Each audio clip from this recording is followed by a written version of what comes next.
तो बच्चों, आप सभी को एक बार फिर से मेरे चैनल में स्वागत है। और आज हम लेके आए हैं एक बहुत ही खूबसूरत पोएम फायर एंड आइस। और ये है सीबीएसई क्लास 10 फर्स्ट फ्लाइट से। तो फर्स्ट फ्लाइट में आपने जैसा कि देखा, बहुत जो फर्स्ट चैप्टर हम लोगों ने पढ़ा था उसका नाम क्या था? उसका नाम है a letter to God. A letter to God. उसके बाद उसी चैप्टर में यानी चैप्टर 1 में ही दो और पोएम्स दिए हुए हैं बैक टू बैक। और उस दोनों पोएम को लिखा किसने है? रॉबर्ट फ्रॉस्ट ने। तो एक पोएम का हमने डिस्क्राइब कर दिया है, यदि आप उसे नहीं देखे हैं तो मेरे पिछले वीडियो में जा करके और उसको देख लीजिए। पिछले वीडियो में मैंने अच्छे से एक्सप्लेन किया है किसका? डस्ट ऑफ स्नो का। तो डस्ट ऑफ स्नो आप लोग जा करके देख लीजिए। और चलिए हम स्टार्ट करते हैं फायर एंड आइस को। तो ये भी बहुत खूबसूरत पोएम है। और रॉबर्ट फ्रॉस्ट जितनी भी पोएट्री लिखते हैं, जितने भी पोएम वो लिखते हैं, वो सब बहुत इम्पोर्टेंस रखता है हमारे लाइफ के लिए। पार्टिकुलरली इस पूरी दुनिया में जितनी भी तरह की चीज़ें हैं, रियलिटी बेस्ड चीज़ें, वो सारी पोएम उन्होंने रॉबर्ट फ्रॉस्ट ने इस तरह का लिखा है। तो आइए एक नए पोएम की शुरुआत करें, फायर एंड आइस की। तो इस पोएम का मूल मकसद क्या है, पहले हम लोग बैकग्राउंड समझते हैं। देखिए, जैसा कि आप देख रहे हैं, आज के जो मनुष्य हैं वो कितना ज़्यादा इच्छुक हो गए हैं, कितना डिज़ायरस हो गए, कितना ग्रीडी हो गए, कितने लालची हो गए, और अपने लस्ट को पूरा करने के लिए वो कुछ भी करने को तैयार है। जो उनके अंदर प्रबल इच्छा है वो पूरा करने के लिए कुछ भी कर सकते हैं, यानी कुछ भी करने को तैयार है। और दूसरा सबसे बड़ा हमारे मनुष्य के अंदर क्या कमी है? हेट। यानी हम एक दूसरे से बहुत ज़्यादा हेट भी करते हैं, यानी इतना हेट करते हैं कि हम किसी को कुछ इग्नोर करके चलते हैं, यानी कि हम दूसरों को वैल्यू ही नहीं देते अपने सामने, है ना। तो ये दोनों जो हमारे बैड क्वालिटीज़ है ह्यूमन बीइंग के, तो ये जो दो बैड क्वालिटीज़ है, ये क्या हमारे लाइफ के लिए कर सकता है? बैड क्वालिटीज़ वो भी दो, एक है हमारा डिज़ायर और एक है हमारा हेट। तो अब मैं इन सभी की बातें क्यों कर रहा हूँ? आप लोगों को लगता होगा कि सीधे पोएम क्यों नहीं पढ़ा रहे। पोएम में यही कहीं ना कहीं बात की गई है। ये एक सिंबॉलिक पोएम है, पूरी सिंबॉलिक पोएम है। तो डिज़ायर किसको कहा है पोएट ने? फायर को। फायर की तुलना सीधे डिज़ायर से कर दिया, क्योंकि आग भी खतरनाक होती है और मनुष्य की जो प्रबल इच्छा है, यानी कोई चीज़ को पाने की जो इच्छा है, वो भी इतना खतरनाक हो जाता है कि हम लोग क्या करते हैं, एक दूसरे से एकदम पूरे लड़ाई झगड़े करने लगते हैं और बात काफ़ी आगे बढ़ जाती है, और उसका बहुत बुरा परिणाम भी हमारे जीवन में देखने को मिलता है। और हेट भी मनुष्य के अंदर एक बहुत ही बैड क्वालिटी है। ये दोनों नेगेटिव चीज़ें हैं। हाँ, डिज़ायर आप बहुत ज़्यादा रख रहे हैं कोई चीज़ को और उसे पूरा करेंगे। देखिए होता क्या है, एक डिज़ायर हम रखें, उसको पूरा कर लिए। साइकिल लेना है, साइकिल ले लिए। बाइक लेना है, बाइक ले लिए। वो डिज़ायर क्या होते जाता है ना, बढ़ते जाता है। मनुष्य के अंदर जो अनलिमिटेड डिज़ायर है, और उन सारे अनलिमिटेड डिज़ायर को फुलफिल नहीं कर सकते। और यदि आपके अंदर वो इच्छा बहुत बढ़ गई तो आप उसे पूरा करने के चक्कर में बहुत गलत कार्य भी कर बैठेंगे। और दूसरा जो हमारा जो कमी है, हमारे अंदर जो डिमेरिट है, वो है हेट। और हेट की तुलना पोएट ने सीधे आइस से करी है, ठीक है ना। आइस जो होता है एकदम हार्ड होता है, तो हम भी किसी के प्रति हार्ड बन जाते हैं, यानी कि हम किसी से बात ही नहीं करेंगे, एकदम हम हॉप कर लिए, ऐसे मुंह फुला लिए। तो ये भी होता है हेट, यानी घृणा करना, किसी से नफरत करना, यानी किसी को इग्नोर करना, उससे हम बात नहीं करेंगे, उससे ये नहीं करेंगे। तो इससे भी धरती नहीं चलने वाली है। ये जो धरती चलती है ना, ये तालमेल से चलता है। जब तक हम एक दूसरे के साथ तालमेल नहीं बनाएंगे, एक दूसरे का सहयोग नहीं करेंगे, ये वर्ल्ड नहीं चलेगा ज़्यादा दिन। तो आप सोच रहे होंगे कि मैं ये सारी बातें क्यों कर रहा हूँ, क्योंकि इन्हीं पूरी बातों पर ये पूरा पोएम बेस्ड है। बहुत सारे ऐसे इन्वायरमेंटलिस्ट हैं, ऐसे थिंकर हैं, ऐसे सोच विचार रखने वाले हैं, जिनको बड़ी चिंता है इस दुनिया का, और हो भी क्यों ना। और चिंता तो हम सबको करना चाहिए, क्योंकि जिस हिसाब से ये पृथ्वी धीरे धीरे विनाश की ओर जा रहा है, तो इसे बचाने का सबसे बड़ा जिम्मेवारी किसको है? हम मनुष्य, जिसको कहते हैं कि हम सबसे दुनिया का इंटेलिजेंट प्राणी है, सबसे intelligent creature of the world, ये सबसे जो अच्छी प्राणी ऑर्गेनिज्म वो मनुष्य ही है। तो हम मनुष्य होने के नाते, ह्यूमन बीइंग होने के नाते, हमारा भी एक रेस्पॉन्सिबिलिटी है कि हम इन सभी चीज़ों को बचाएं, पृथ्वी को बचाएं, है ना। तो आइए इस पृथ्वी को बनने में काफ़ी समय लग गया। अभी थोड़ा सा मैं जितने भी पोएम्स है या कुछ भी पढ़ाता हूँ तो मैं पहले पूरा समझाने का कोशिश करता हूँ। मेरा पूरा प्रयास क्या रहता है, मेरा पूरा प्रयास है कि मेरे वीडियोस को पढ़ने के बाद बच्चा कहीं दूसरी जगह फिर शिफ्ट ना हो कि हमको उनसे समझ ही नहीं आए। इसलिए मेरे इसी क्रम में मेरी वीडियोस लंबी भी हो जाती है। लेकिन हाँ, यदि आप ध्यान से मेरी वीडियोस को एकदम पूरे टाइम निकाल करके, यदि आपके पास टाइम नहीं है वीडियो देखने का तो आपसे हम माफ़ी चाहते हैं, आप यहीं से वीडियो को स्किप कर दीजिए, क्योंकि फिर दूसरे देख लीजिए 10 मिनट में 5 मिनट में बना दे रहे हैं, उसी का वीडियो आप देख सकते हैं। तो हमें उससे कोई मतलब नहीं है, हम बस अपना बात बोलेंगे, अपना राज खोलेंगे जो हमारे दिल में है और जो इस पोएम में एक्चुअली बताया गया है उसकी हम डेप्थ में जाएंगे और पूरी बात करेंगे। तो देखिए, एकदम मान लीजिए मैं आपका फ्रेंड हूं और फ्रेंड की तरह हमें हर बात को समझा देना है। टोटल बात एक ही बार में दिमाग में आ जाना चाहिए, मेरी इसी बात पे फोकस होती है। तो मनुष्य के अंदर बहुत सारी बैड क्वालिटीज़ हैं, बट ये जो 2 बैड क्वालिटीज़ हैं, ये हेट करना और अत्यधिक डिज़ायर रखना। हालांकि कुछ भी डिज़ायर रखना उचित नहीं है, लेकिन मनुष्य है, अब इच्छा तो रहेगा ही ना, हमारा माइंड इतना ही चंचल होता है। बट हाँ, कई बार ऐसी होती है कि हमारी इच्छा बहुत प्रबल होती है, बहुत ज़्यादा होता है, और हम उन इच्छाओं को पूरा करने के चक्कर में बहुत सारी जो है विनाश भी ला देते हैं, बहुत तरह की परेशानियों में भी हम पड़ जाते हैं और दुनिया को भी डाल देते हैं। अब देखिए ना, रसिया और यूक्रेन में जो युद्ध हुआ वो क्या है, वो यही तो है कि मेरा बात होना चाहिए, मेरा बात होना चाहिए। अब वो युद्ध लगातार चल रहे हैं। अब ये रसिया यूक्रेन के युद्ध नहीं, आप किसी भी युद्ध को उठा करके देखिए, चाहे आप फर्स्ट वर्ल्ड वार को देखिए, सेकेंड वर्ल्ड वार को देखिए, या किसी भी युद्ध को उठा कर देखिए, सबने क्या, क्यों ये सब युद्ध हुआ, ये वार हुआ, ये बैटल हुआ, जहाँ भी कुछ भी हुआ तो क्यों हुआ, अपनी इच्छा को पूरा करने के लिए हुआ। और ये इच्छा को, बस छोटी सी इच्छा, और उसको बात को एकदम से बहुत बड़ा कर दिए, और इतना बड़ा कर दिया कि वर्ल्ड वार हो गया।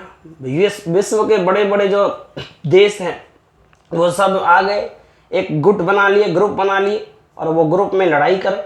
परिणाम क्या हुआ आप देख ही रहे हैं, ये वर्ल्ड विनाश की ओर जाने से और कुछ नहीं हो सकता। हमें इच्छा को यदि पूरा कर रहे हैं, हर इच्छा को पूरा कर रहे हैं, तो ये वर्ल्ड बहुत जल्दी नष्ट हो जाएगा। आइए हम बिना देर की इस बात को समझ लेते हैं।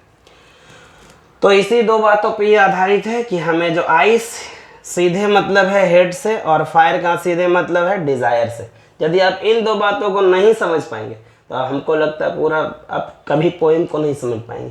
कभी पोएम में ना सिंपल अर्थ नहीं होता है, इतनी छोटी सी बात दे करके क्या है, इसका अर्थ बहुत बड़ा हो जाएगा। इसलिए तो क्लास 10 में दिया, क्लास 10 के का भी एक लेवल होता है और उस लेवल से हमें सोचना पड़ता है। अब देखिए, अब हम सीधे पोएम में आपको बातें क्लियर कर देंगे, सीधे हम इसे में कनेक्ट कर देंगे कि कैसे ये बात सही है। तो आप समझ चुके हैं, फायर एक सिंबल है किसका, डिजायर का।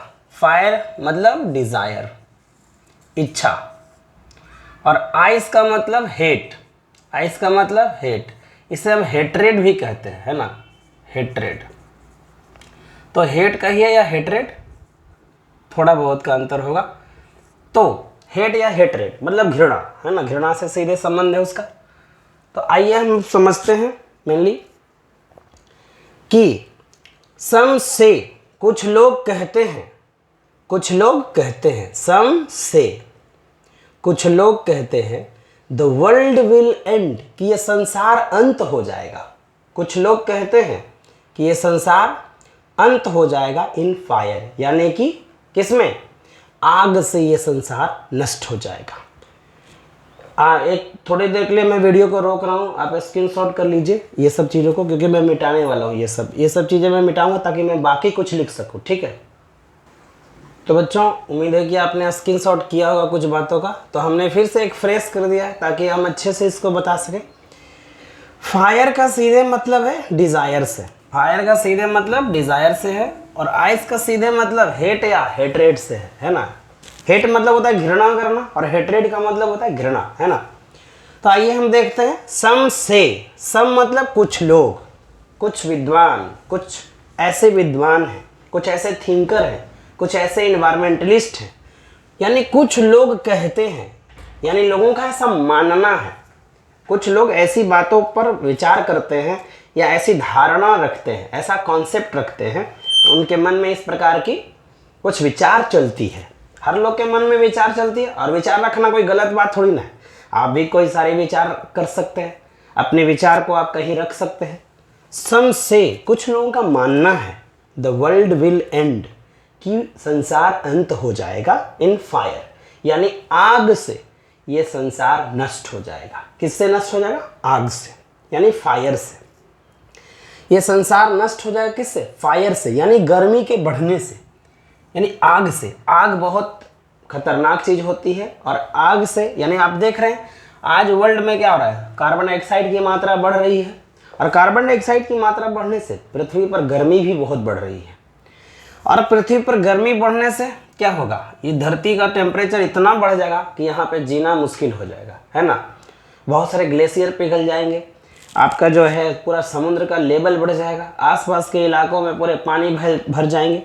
तो बहुत सारे हमारे जो है परेशानी आ जाएगी जब हमारा पृथ्वी का टेम्परेचर बढ़ेगा, है ना। फायर का मतलब सीधे टेम्परेचर बढ़ने से भी ले सकते हैं या आग से भी ले सकते हैं। तो ये दुनिया अंत होगा हीट से, यानी कि गर्मी से। आज जितनी तेजी से दुनिया में गर्मी बढ़ रही है, ये पूरे विश्व का जो गर्मी बढ़ रहा है, जो ग्लोबल टेम्परेचर जो बढ़ रहा है, ग्लोबल वार्मिंग, है ना, इससे हमारा जो धरती है ये नष्ट हो जाएगा। ये दुनिया का मानना है, ये वर्ल्ड का मानना है, ये लोगों का मानना है, ये विद्वानों का मानना है, ये इन्वायरमेंटलिस्ट का मानना है, जो भी पर्यावरण का सुरक्षा चाहते हैं, जो भी पृथ्वी का भला चाहते हैं, वो सब लोग यही मानते हैं कि देखिए जिस प्रकार से आज गर्मी बढ़ रही है, जिस प्रकार से टेम्परेचर बढ़ रही है, ये धरती ज़्यादा दिन तक चलने वाला नहीं है। और ये सच भी है, क्योंकि धरती को जितना बनने में समय लगा, लाखों साल लगे इतनी खूबसूरत धरती पर इस तरह के जीवन आने में, पेड़ पौधों को यहाँ डेवलप होने में, या इतनी वैरायटीज़ ऑफ जो लाइफ है यहाँ पे, इसको आने में काफ़ी साल लग गए। लेकिन हमें लगता है कि इसको नष्ट होते कुछ ही 100 वर्षों में, कुछ ही सेंचुरीज में ये पृथ्वी नष्ट हो जाएगा। और ये बड़ा चिंता का विषय है, और ये हम सबों के लिए चिंता का विषय है। ये सिर्फ विद्वानों को ही नहीं सोचना चाहिए, ये सिर्फ थिंकर को ही नहीं सोचना चाहिए, ये सब हम सभी को भी सोच में आना चाहिए। और जब तक हम सारे लोग नहीं सोचेंगे, विद्वान क्या ही कर लेंगे, है ना। सम से कुछ लोग कहते हैं the world will and in fire. एकदम आराम आराम से समझो, तभी बातें पूरे दिल तक जाएगी, गहराई तक जाएगी। दिल की गहराई तक जाने के लिए समय देना पड़ता है। जिसने भी समय दिया है उसने दुनिया पे राज किया है। आज हमारे देश के प्रधानमंत्री नरेंद्र मोदी जी, अब को लोग कहते हैं वो प्रधानमंत्री बन गए, देश के सबसे पावरफुल लीडर बन गए, पूरा भारत उनकी बात को मान रहा है, पूरा वर्ल्ड उनको लोहा मान रहा है। क्यों? वो समय दिए। और आप लोगों के पास तो समय ही नहीं है, बहुत लोगों के पास वीडियो देखने का। तो प्लीज़ इस वीडियो में बने रहिए कंटिन्यूसली। बहुत मानो कि ये पूरा लेक्चर है मेरा, 40 मिनट का, 45 मिनट का, या जितना भी का, बट पूरी समझ में आएगा। कुछ लोगों का मानना है कि वर्ल्ड एंड होगा फायर से, यानी कि आग के बढ़ने से, यानी गर्मी के बढ़ने से, टेम्परेचर के राइज होने से इस दुनिया का अंत हो जाएगा। और मेरा भी मानना है, और आप भी मानेंगे, क्यों नहीं, ये बात सच है। जिस प्रकार से आज गर्मी तेजी से बढ़ रही है तो हम भी तो यही मानेंगे ना। लेकिन कुछ लोगों का कुछ और भी मानना है। देखो मैं थोड़ा सा अभी एक पिक्चर बना कर समझाता हूँ। ये है हमारा धरती, प्यारी सी धरती। इस धरती पे है हमारा इक्वेटर, ये देख रहे हो। इस बात को भली बात ही समझना है तो भाई समझो, ऐसे 10 मिनट के वीडियोस के लिए दूसरी भी चीज़ें हैं, वहाँ भी आप स्किप कर सकते हैं। मैं बार बार कहता हूँ। देखो यहाँ है ट्रॉपिक ऑफ कैंसर और ये है ट्रॉपिक ऑफ कैप्रिकॉन। यहाँ पे इक्वेटर है, ये बीच में क्या है, इक्वेटर। अब यहाँ पे बहुत ज़्यादा गर्मी होगी और यहाँ पे इस हिस्से में बहुत गर्मी होगी, जो मैंने यहाँ किया है। तो इस हिस्से के लोगों का भी ये मानना है कि धरती जो है, इस हिस्से में जो काफ़ी देश भी यहाँ पे पड़ते हैं इतने के बीच, तो ये टेम्परेचर के बढ़ने से ये धरती नष्ट हो जाएगा। लेकिन कुछ लोगों का ये भी मानना है, सम से इन आइस, कुछ लोगों का, कुछ विचारकों का, कुछ थिंकर का, कुछ विद्वानों का ये भी मानना है, कुछ साइंटिस्ट ये भी कहते हैं कि ये दुनिया जो है नष्ट हो जाएगा आइस से, यानी टेम्परेचर के घटने से। यह भी सच है, क्योंकि इस इलाके में जितने भी लोग रहते होंगे, यहाँ पे क्या है, ये एकदम से यहाँ पे पोलर रीजन है, साउथ पोल, नॉर्थ पोल, और इस इलाके में बहुत सारा ठंड है, बहुत ज़्यादा ठंड है। ठंड क्या वजह क्या है? ठंड का वजह है कि यहाँ पे सूर्य की किरणें बहुत कम पहुँचती है या ना के बराबर पहुँचती है, इसलिए यहाँ पे बहुत ठंड है। और यहाँ पे धरती इतना ज़्यादा ठंड हो जाएगा कि लोग ठंड से इस दुनिया में जीना उनका मुश्किल हो जाएगा। तो कुछ लोगों का ये, और दोनों सही है, दोनों अपने अपने जगह पे दोनों सही हैं, अपने अपने जो है, जो अपना विचार रखते हैं, ये दोनों सही है। फ्रॉम वाट, लेकिन कवि का तो असली बात अभी आपने सुना ही नहीं। जहां न पहुंचे रवि वहां पहुंचे कवि। बिल्कुल, तो रवि को भी यानी सूर्य को भी पहुंचने में कहीं कहीं पे ऐसा होता है, धरती का वो कुछ ऐसा कॉर्नर है, ऐसा कोना है जहाँ पे सूर्य की किरणें भी नहीं पहुँचती है, लेकिन कवि की गूंज तो हर तरफ पहुँच जाती है, क्योंकि कवि की बात ही इतनी स्ट्रॉन्ग होती है, इतनी प्रेरणादायी होती है। ऐसे ही कोई कवि थोड़ी न बन जाता है। और आप पढ़ने आए हैं कविता, तो थोड़े तो आपको कवि को समझने के लिए भी उतना पेशेंस चाहिए। From what I have tested of desire, जहां तक कि जो कुछ भी मैंने टेस्ट किया है, मैंने अनुभव किया है। टेस्ट मतलब हुआ अनुभव करना। जहां तक मैंने अनुभव किया है, जो कुछ भी मैंने अनुभव किया, व्हाट, फ्रॉम व्हाट, जहां तक मैंने समझा है, उससे मैं ये बात बताना चाहता हूँ, अपनी समझ से ये बात बताना चाहता हूँ, जो मेरी अंडरस्टैंडिंग कहती है, जो मेरा समझ कहता है, ऑफ डिजायर, कि हाँ डिजायर से धरती नष्ट होगा। अरे फायर से तो बहुत दिन के बाद धरती नष्ट होगा, 100, 200, 300, 400 साल लग जाएंगे। टेम्परेचर बढ़ रहा है तो मनुष्य जो है कुछ और भी इसके लिए बचने के लिए एसी और क्या क्या उपाय कर ले रहे हैं। हम लोग मिट्टी का घर भी कुछ बना ले रहे हैं, वहाँ पे ठंड का अनुभव करेंगे कुछ समय के लिए। तो आप गर्मी से तो बचने के उपाय कर लोगे, बट जो दिल के अंदर की जो गर्मी है, जो दिल में जो आग लगी है इच्छा पूरा करने का, इससे कौन सा फायर ब्रिगेड वाले बुझाते हैं? कोई फायर ब्रिगेड बुझाने नहीं आएगा। लगी दिल में आग बुझाऊं कैसे? कैसे बुझा सकते हैं इस दिल की आग को? ये मन की जो इच्छा है, ये आग से भी प्रबल है। आग पे काबू कर सकते हैं, आग पे कंट्रोल कर सकते हैं, बट आप कभी भी मन की आग, मन की बढ़ती इच्छा, स्ट्रॉन्ग डिजायर पे आप कंट्रोल नहीं कर सकते। जहां तक मैंने टेस्ट किया है, जो कुछ भी मैंने मेरी समझ से जो हुई है, मैंने जो समझा है, वो डिजायर ही है। मनुष्य को के अंदर की जो ग्रीड है, जो लालच है, जो लस्ट है, किसी चीज को पूरा करने की जो आतुरता है, वो आतुरता को आप कैसे समाप्त कर सकते हैं? आप आए दिन जो जितने भी झगड़े देखते हैं, जितने भी मनमुटाव देखते हैं, आप जितनी तरह की क्लेश और बड़े बड़े जो युद्ध देख रहे हैं, वो सब के पीछे एक ही चीज़ है, इच्छा।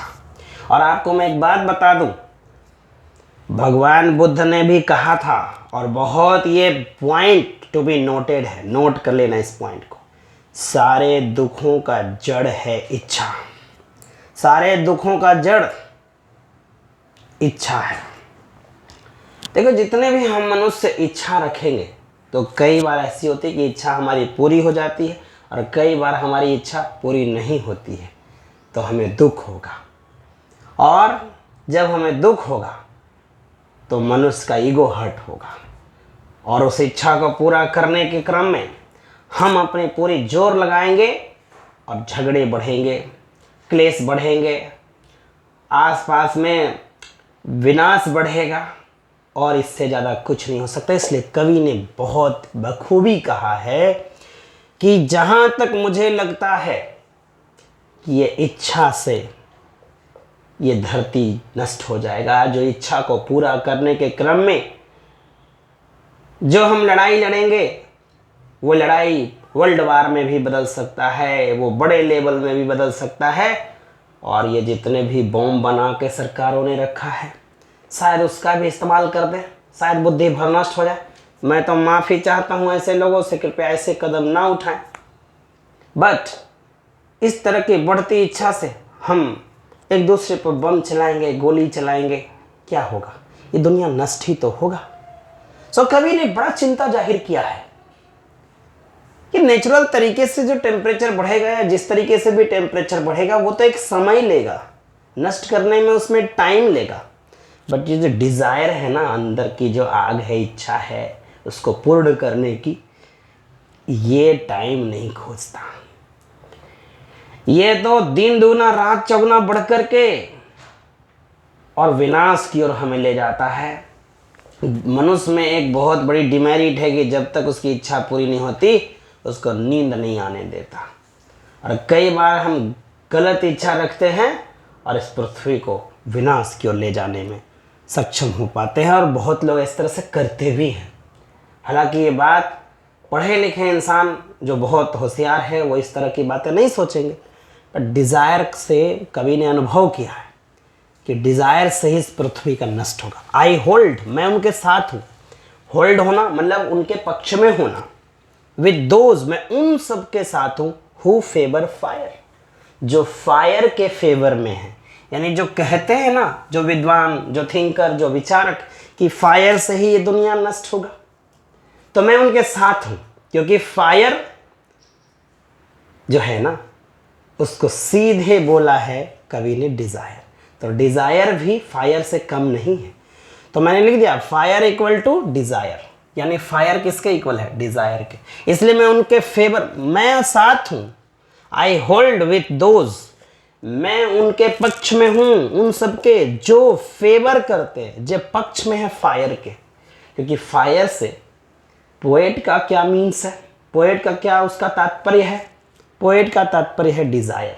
इसलिए वो फायर वालों के साथ हैं, क्योंकि फायर, डिज़ायर जो है वो फायर से कम नहीं है। इसलिए हमें मनुष्य को चाहिए कि हम अपनी इच्छाओं को कंट्रोल में रखें, और हर इच्छा पूरे करेंगे तो हमें 100 जन्म में भी इच्छा पूरा नहीं होगा, और ये पृथ्वी सिर्फ नष्ट होने के सिवा कुछ नहीं हो पाएगा। इसलिए कंट्रोल में अपनी इच्छाओं को रखिए और इस पृथ्वी को और सुंदर बनाने में मदद करिए। सो चिल्ड्रेन, ये हुआ पृथ्वी का नष्ट होने का जो एक विचार है। तो पूरी दुनिया विचार रखती है कि फायर से अंत होगा, बट कवि मानते हैं कि डिज़ायर से अंत होगा। क्योंकि डिज़ायर को पूरा करने का जो काम है वो भी फायर से कम नहीं है। मनुष्य की जो इच्छा है वो पृथ्वी को नष्ट करने के लिए काफ़ी है, और हो भी रहा। आप देख सकते हैं, इतिहास गवाह है इन चीज़ों का। आइए हम अगले स्टेज की ओर बढ़ते हैं। इफ, बट, परंतु, किंतु, परंतु, लेकिन, इफ, यदि, इट, इसे मतलब किसे? वर्ल्ड को कनेक्ट करो। इट है वर्ल्ड को। हैड टू पेरिस, पेरिस मतलब नष्ट होना। यदि इसे नष्ट होना पड़े, यदि इसे फिर से नष्ट होना पड़े, it had to Paris.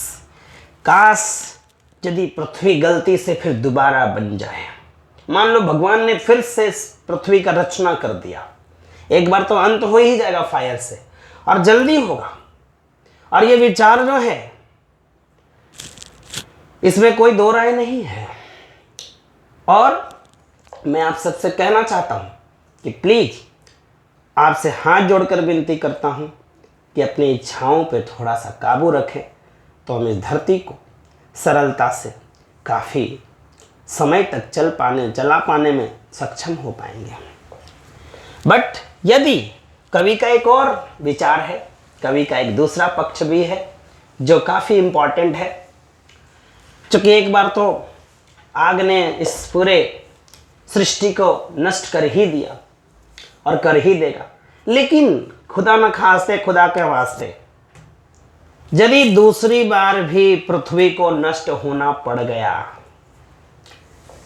Just imagine, सिर्फ इमेजिनेशन करना है, बट इफ काश it had to perish twice, काश इसे दोबारा, ट्वाइस मीन्स दोबारा, यदि ये दोबारा इसे नष्ट होना पड़ गया, यदि दोबारा इसे फिर से खत्म होना पड़ा, आई थिंक, मुझे लगता है, मुझे ऐसा सोचना है, मेरे को ऐसा लगता है, मैं ऐसा सोचता हूँ, आई नो, मैं जानता हूँ, एनफ ऑफ हेट, कि दोबारा इस धरती को नष्ट करने के लिए हेट काफ़ी होगा, हेट पर्याप्त होगा।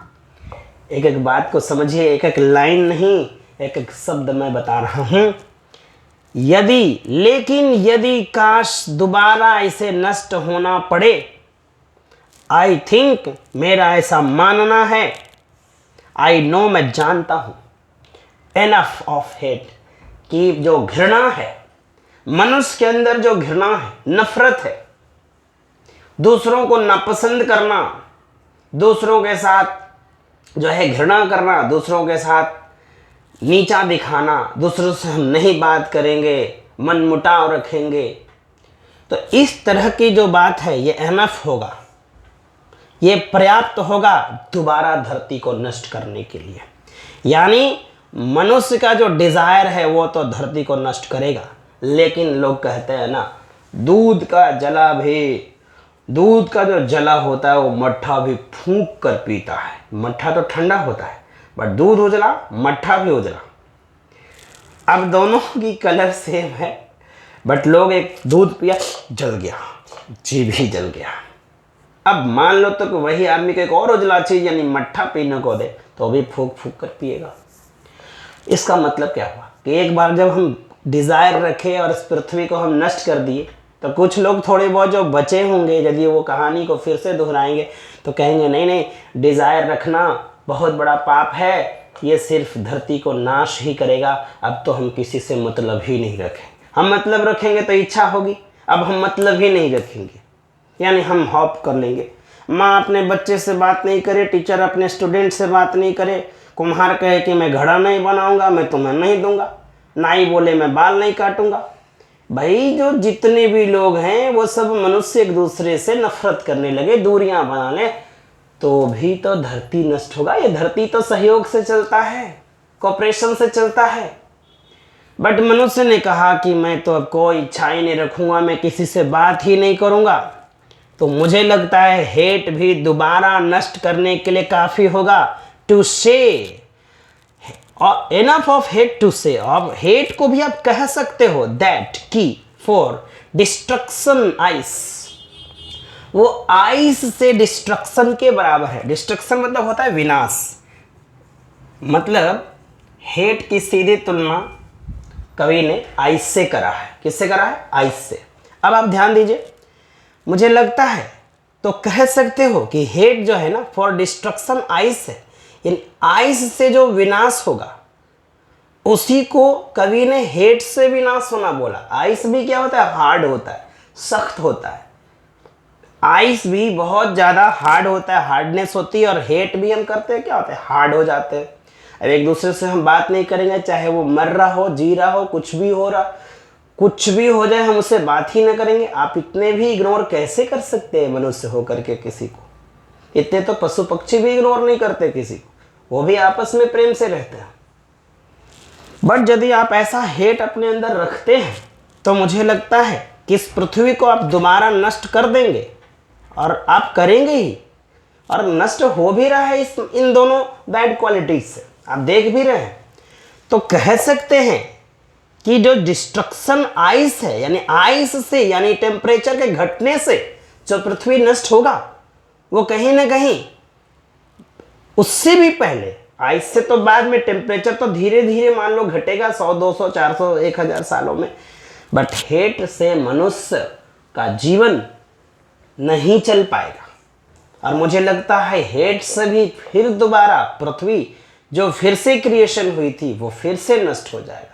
इसलिए मैं सभी भाई बंधुओं से, मैं सभी छात्र छात्राओं से अनुरोध करता हूं कि प्लीज इन दोनों चीजों से बचें। ज्यादा डिजायर रखना भी उचित नहीं है और हेट भी रखना उचित नहीं है। इज ऑल्सो ग्रेट यानी आइस इज ऑल्सो ग्रेट यानी hate is also great. Ice का सीधे कनेक्शन हेट से है। कभी सिंबॉलिक बातें कर रहे हैं, कभी का कुछ और ओपिनियन है, कभी कुछ और ही राय रखता है इस पृथ्वी को नष्ट होने के लिए। तो जो हेट है ना, जो आइस से जो विनाश कह रहे हैं, जो हेट के बराबर है, यानी जो हेट है ना इज ऑल्सो ग्रेट, वो भी काफी होगा, वो भी काफी बड़ी चीज होगी, वो भी ग्रेट होगा, वो भी बहुत बड़ी चीज होगी। एंड वुड सफाइस, सफाइस में सफिशियंट, वो भी पर्याप्त होगा। यानी जो हमारा हेट है ना वो भी काफी होगा। एंड इज ऑल्सो ग्रेट यानी हेट भी बहुत ग्रेट होगी, बहुत बड़ी चीज बन जाएगी इस धरती को नष्ट करने के लिए। हेट भी काफी होगा। एंड वुड सफाइस और वो सफिशियंट भी होगा। आपको लग रहा होगा कि भाई डिजायर अब रखेंगे ही नहीं, तो नहीं, कभी कभी दूसरे स्टेंजा में ये मानना है कि पृथ्वी जो है नष्ट हो जाएगा दोबारा भी यदि आप एक दूसरे से हेट करेंगे, घृणा करेंगे, एक दूसरे के प्रति उदासीन बन जाएंगे, इंडिफरेंस बन जाएंगे। आप यदि आप एक दूसरे के प्रति इंडिफरेंस की भावना रखते हैं, आप इंडिफरेंट बन जाते हैं, यानी कि आप न्यूट्रल बन जाते हैं कि हम तो कुछ करेंगे ही नहीं, मर जाओ या जी जाओ, मुझे क्या फर्क पड़ता। बिल्कुल नहीं, फर्क पड़ना चाहिए। हम मनुष्य होने के नाते इतने भी निष्ठुर भाव के नहीं बन जाएंगे, हम इतने भी पापी दिल का नहीं बन जाएंगे कि हम एक दूसरे को हेल्प ही ना करें। तो ऐसे पृथ्वी नहीं चलता। पृथ्वी पूर्ण कोऑपरेशन और सहयोग से चलता है। इसलिए मेरे प्यारे बच्चों, मैं एक बार फिर से इसको समराइज कर देता हूं। देखो पोएम, यदि अब जैसे लोग पढ़ना चाहते हैं वैसे मैं 2 मिनट में पोएम पढ़ा दे रहा हूं। कुछ लोग कहते हैं कि वर्ल्ड एंड होगा फायर से यानी टेम्परेचर के बढ़ने से, एंड सम से इन आइस। कुछ लोग कहते हैं कि पृथ्वी का नष्ट होगा टेम्परेचर के घटने से यानी आइस से। From what I have tested of desire, जहां के मेरा मानना है ये पृथ्वी नष्ट होगी इच्छा के बढ़ने से। आई होल्ड, मैं उनके साथ हूं, मैं उनके तरफ हूं, विद दोज, उन सभी को साथ, हु फेवर फायर, जो फायर के पक्ष में है। बट यदि इसे दोबारा नष्ट होना पड़े, but if it had to perish twice, यदि इसे दोबारा नष्ट होना पड़े, आई थिंक, मुझे लगता है, I know enough of hate, मुझे लगता है, मैं जानता हूं कि हेट ही दोबारा पृथ्वी को नष्ट करने के लिए काफी होगा। टू से, कह सकते हैं, दैट फॉर डिस्ट्रक्शन आइस, उसे आप कह सकते हैं कि वो आइस से डिस्ट्रक्शन के बराबर है। यानी जो बर्फ से नष्ट होगा पृथ्वी टेम्परेचर के घटने से, वही हेट से भी नष्ट होगा, क्योंकि हेट भी जो है ना वो भी उतनी कठोर हम लोग को बना देगा जो पृथ्वी को नष्ट करने के लिए हम काफी होंगे। एंड इज ऑल्सो ग्रेट, और वो भी बहुत बड़ी चीज बन जाएगी हेट भी। And would suffice, and would suffice, और हेट भी सफाइस होगा यानी सफिशियंट होगा। तो उम्मीद करते हैं बच्चों ये आपको पोएम समझ में आया होगा। हाँ, यदि आप थोड़ा सा और वेट कर लें तो हम इसका फिगर ऑफ स्पीच भी साथ में बता दें। तो 5 मिनट और वेट करिए फिगर ऑफ स्पीच के लिए। तो बच्चों अब हम देखते हैं इसका figure of speech. Figure of speech बहुत इंपॉर्टेंट चीज़ है, बहुत लोग इस पर ध्यान नहीं देते, बट इस पर ध्यान दीजिएगा तो आपको पोएट्री और अच्छे से समझ में आएगा। क्योंकि पोएट्री में सारी इफेक्ट्स डाली ही जाती है ताकि खूबसूरत बने और लोगों को और अच्छा लगे पढ़ने में। तो देखिए, आप पहले हम राइमिंग स्कीम की बात करेंगे, और राइमिंग स्कीम की चर्चा हम पिछली क्लास में किए भी थे, यानी डस्ट ऑफ स्नो में। फायर के अंत में क्या आ रहा है र आ रहा है, आइस के अंत में क्या आ रहा है स, यानी हर लाइन के लास्ट वाले वर्ड के लास्ट साउंड को देखना है। रिपीट कर लो, हर सेंटेंस यानी सेंटेंस नहीं, हर यानी सभी के सभी लाइंस के अंतिम वर्ड को देखना है और अंतिम साउंड को देखना। र स र र स ट स ट स। अब आप राइमिंग स्कीम निकाल सकते हैं आराम से। देखिए, र आया तो इसको ए मान लो। इस अभी हम पर्टिकुलरली इस स्टैंजा की बात कर रहे हैं, ठीक है, ऊपर वाले स्टैंजा की जो 4 लाइन है। इसको ए मान लो, इसको बी मान लो, फिर से ए और फिर से बी। तो क्या हो गया इसका, सभी पढ़ो एक साथ, A B A A. Rhyming scheme क्या हो गया, ए बी ए ए। कोई एक ही स्टैंजा आपको देगा राइमिंग स्कीम के लिए, तो आप ए बी ए कर दोगे, ठीक है। अब दूसरा में देखते हैं, देखो स, इसको मान लो ए, दूसरे स्टैंजा को हम अलग ही ले रहे हैं, ठीक है ना, उससे हम कनेक्ट नहीं कर रहे हैं अभी। तो यहाँ स हो गया और ये ट फिर से अलग हो गया तो बी, और फिर से स तो ए, फिर से ट तो बी, और फिर से स तो क्या आ गया, फिर से ए आ गया। तो अब देखो ध्यान से, ये 5 हो गया, तो अब देखो यहाँ ए लिखते चलो, बी, अंतिम वाली चीज को देखना है, ट्वाइस में स आया, फिर ट आया, फिर स आया, फिर ट आया यहाँ पे ग्रेट में, फिर स आया सफाइस में। तो सभी अंतिम वर्ड का उच्चारण को देखना रहता है, ए बी ए, फिर बी, फिर ए बी ए, ऐसे हो गया यहाँ, है ना। यदि हम इनको अलग ले तो, है ना, तभी समझ में आएगा आपको। तो हो गया ट्वाइस स ए, फिर ट बी, फिर स ए, फिर ट बी, फिर स ए।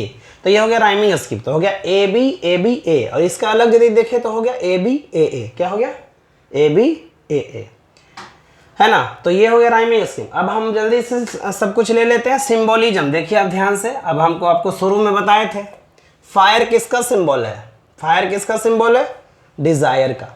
तो ये सिंबोलिज्म हो गया। अब बताइए आप, आइस किसका सिंबल है, हेट का। तो ये सिंबोलिज्म हो गया। जब कोई भी वर्ड किसी दूसरी चीज का सिंबल बन के आता हो, या हम उसको कह सकते हैं कि ये कहीं ना कहीं पोएट कुछ और इंडिकेट करना चाह रहा है। जैसे हम बोले मेरे जीवन में कांटा ही कांटा है, तो खाली कांटा है, इसे कांटा है नहीं, दुख ही दुख है। तो कांटा किसका प्रतीक हो गया, दुख का, यानी कि वो सिंबल हो गया। तो डिजायर, फायर जो है डिजायर का सिंबल हो गया, और हेट जो है, आइस जो है हेट का हो गया। आइस जो है किसका हो गया, हेट का सिंबल। तो सिंबोलिज्म हो गया। इमेजरी, इमेजरी मतलब इमेजिनेशन, वर्ल्ड एंड हो जाएगा फायर में, आपको वो चित्र बनने लगेगा मन में कि हाँ सच में फायर बहुत ज़्यादा हो जाएगा, हर तरफ एकदम पूरा टेम्परेचर बढ़ जाएगा, तो मन में इमेजिनेशन होने लगेगा। तो इसको क्या कहेंगे, मन में जब इमेजिनेशन होने लगे कोई बातों से, तो इमेजरी कहते हैं। अब जैसे वर्ल्ड पूरा आइस हो जाएगा, सब तरफ एकदम बर्फ ही बर्फ हो जाएगी, ठंड बहुत बढ़ जाएगा, तो एक मन में इमेजिनेशन आ गया कि हाँ भाई सब तरफ एकदम से बर्फ ही बर्फ हो जाएगा, तो मन में ऐसी कल्पना होने लगी, तो इसको बोलते हैं इमेजरी। ये सब बात को आप नोट कर लीजिए, जो हम बोल रहे हैं ना उसको आप नोट कर लीजिएगा, अपने अपने भाषा में सब लोग नोट कर सकते हैं। एनाफोरा, अब ये एनाफोरा नया चीज आ गया। देखिए एनाफोरा बहुत आसान होता है। देखो हर लाइन के शुरुआती वर्ड या फ्रेज को देखना है, यानी एक वर्ड या एक से ज्यादा वर्ड शुरुआती वाला, और फिर दूसरे लाइन में शिफ्ट होना है। यदि सेम चीज दिख जाए, सम से, फिर से बोल रहे हैं, हर लाइन में आपको जाना है। यदि दो कॉन्जिक्यूटिव लाइन में, नहीं दो लगातार लाइन में, देखो लगातार हो गया, यहाँ एक लाइन ये हो गया और एक लाइन ये हो गया, और दोनों लगातार लाइन के शुरुआती वर्ड, चाहे एक वर्ड चाहे दो वर्ड या तीन वर्ड, यदि वो वर्ड रिपीट करे किसी भी, क्या बोल रहे हैं, किसी भी लाइन में, दो लगातार लाइन या दो से ज्यादा लाइन में, यदि सेम वर्ड शुरुआत में रिपीट हो रहा है, एक या एक से ज्यादा वर्ड यदि शुरुआती लाइन में रिपीट हो रहा है, एक लाइन से दूसरी लाइन में भी गए, सेम वर्ड आया, तो सेम वर्ड आया तो इसे क्या कहेंगे, एनाफोरा। ये भी हो गया।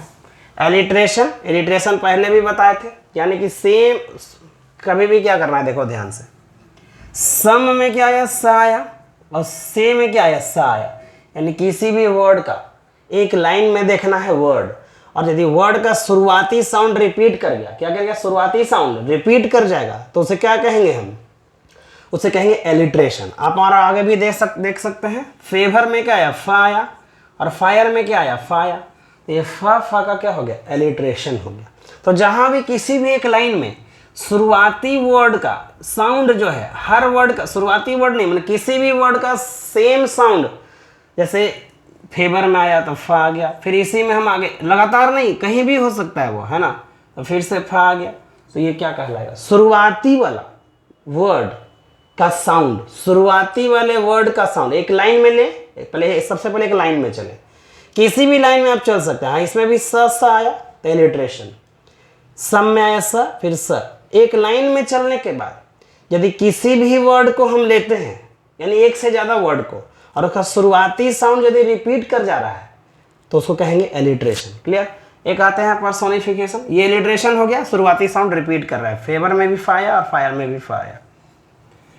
पर्सोनिफिकेशन, यानी कि जो काम पर्सन को करना था, यानी व्यक्ति को, वो काम कोई नॉन लिविंग कर दिया, या कोई पर्सन नहीं करके कोई और कर दिया, आदमी नहीं करके कोई और कर दिया तो उसे कहते हैं पर्सोनिफिकेशन। देखो नष्ट करना ये सब क्या है, विनाश करना। जैसे युद्ध में विनाश होती है तो सब मनुष्य करते हैं। यहाँ पे विनाश किससे करवा रहे हैं, फायर से। यहाँ पे विनाश किससे करवा रहे हैं, आइस से।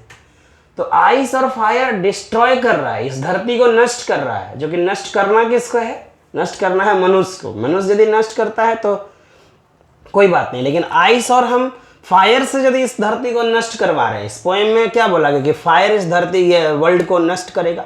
फायर जो है नष्ट करेगा वर्ल्ड को, और ये आइस वर्ल्ड को नष्ट करेगा। आइस वर्ल्ड को नष्ट करेगा और फायर वर्ल्ड को नष्ट करेगा। तो ये हमने नॉन लिविंग से ऐसा करवा दिया, यानी कि जो पर्सन नहीं था वो भी इस वर्ल्ड को नष्ट कर रहा है। इसका मतलब हो गया पर्सोनिफिकेशन। एजोनेंस, देखो वोवेल साउंड का बीच में रिपीटेशन होगा। जैसे होल्ड में ओ आया, दोज में ओ आया, यहाँ ओ आ गया, यहाँ ओ आ गया, तो ये सब क्या हो गया, एजोनेंस। जब वोवेल साउंड का रिपीटेशन हो जाए, क्या हो जाए, वोवेल साउंड का रिपीटेशन यदि बीच में या लास्ट में हो जाता है, शुरू में नहीं, बीच में या लास्ट में हो जाता है, तो इसे हम कहते हैं एजोनेंस, है ना। क्या कहते हैं, एजोनेंस। जैसे वोवेल साउंड में ओ आया, फिर यहाँ भी ओ आया, यहाँ ओ आया, यहाँ ओ आया, तो ये सब क्या हो गया, एजोनेंस हो गया। क्या हो गया, एजोनेंस, है ना। अब एक है इंजैममेंट, यानी कि यदि एक लाइन से हम दूसरे लाइन में, जैसे यहाँ तो फुल स्टॉप है, यहाँ से यहाँ आए तो फिर हमारा क्या है, कोई पंक्चुएशन मार्क नहीं आया, यानी कोई चिन्ह नहीं आया, कॉमा फुल स्टॉप ऐसा कुछ नहीं आया। जैसे यहाँ से यहाँ आए, यहाँ से यहाँ, तो फिर यहाँ पे, यहाँ से यहाँ आने के बाद फुल स्टॉप वगैरह नहीं है, यहाँ से नहीं है, यहाँ पे कोई कॉमा वगैरह कोई चिन्ह वगैरह नहीं है, यहाँ भी कोई चिन्ह नहीं है, तो फिर लास्ट में चिन्ह है। तो इन सभी लाइन में जब चिन्ह नहीं हुआ तो ये क्या हो गया, ये हो गया आपका इंजैममेंट। यदि एक लाइन से दूसरे लाइन और दूसरे लाइन से तीसरे लाइन, इसी तरह से हम एक से दूसरे लाइन, दूसरे से तीसरे लाइन में शिफ्ट होते गए, यानी एक से दूसरे लाइन, दूसरे से तीसरे, हाँ एक से दूसरे लाइन, दूसरे से तीसरे लाइन में यदि शिफ्ट होते चले गए तो इस तरह के फिगर ऑफ स्पीच को हम इंजैममेंट कहते हैं। मैं बार बार इसलिए रिपीट करता हूं ताकि आपको एकदम हर बात क्लियरली समझ में आ जाए, है ना।